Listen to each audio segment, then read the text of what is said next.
Ինչու ենք մենք այստեղ, ինչու ենք մենք մեր արշավը սկսել երասխից։ Մեզ համար Հայաստանի Հանրապետության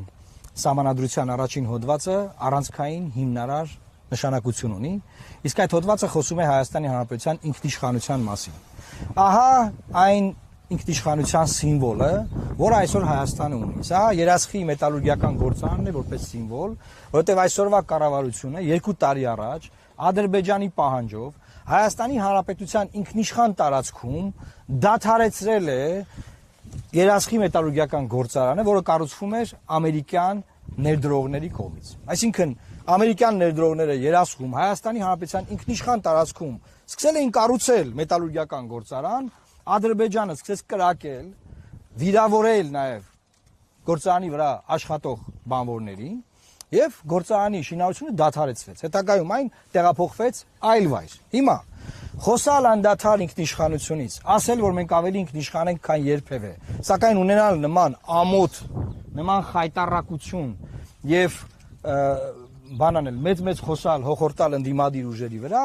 սա մենք ուզում էինք ցույց տալ քարոզարշավի առաջին օրը եւ խոսել Հայաստանի Հանրապետության ինքնիշխանությունից։ Սիրելի հայրենակիցներ, դուք հունիսի 7-ին հնարավորություն ունեք պաշտպանելու Հայաստանի Հանրապետության ինքնությունն ու հայկական բովանդակությունը։ Այն Հայաստանի Հանրապետությունը, որը մենք ուզում ենք հունիսի 7-ից հետո, չի կարող նման նվաստացած վիճակում լինել։ Եվ որ Հայաստանի Հանրապետության միջազգայինորեն ճանաչված տարածքում, ինքնիշխան տարածքում, հարևան պետությունը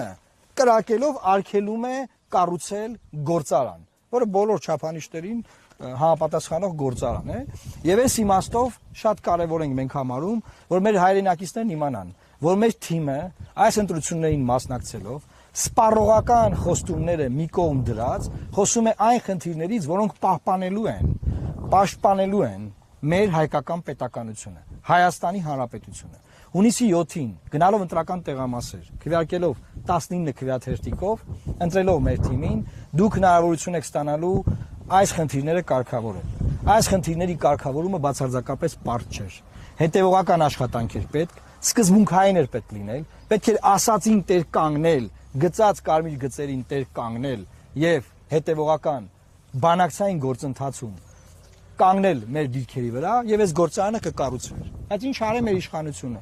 Մի հատ շրջակա միջավայրի նախարարության հայտարարություն, մի հատ ԱԳՆ նախարարության հայտարարություն, մի քիչ կրակոց եւ որոշել են, որ դե լավ թարգենք, լավ, մեր ինքնիշխան տարածքն է, բայց դե բան չկառուցենք այստեղ գործարանը, գնանք ուրիշ տեղ։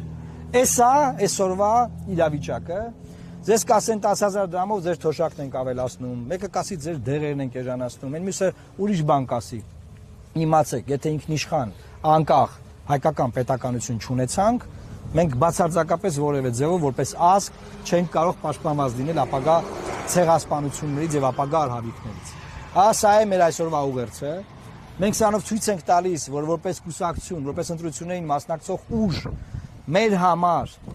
առանցքային կարևորության հարցերը, այսինքն առաջնայինը երկրորդականից տարբերակված են եւ մեր քարոզարշավը սկսում ենք ինքնիշխանության թեմատիկայով։ Այստեղ նաեւ ուզում եմ ցույց տալ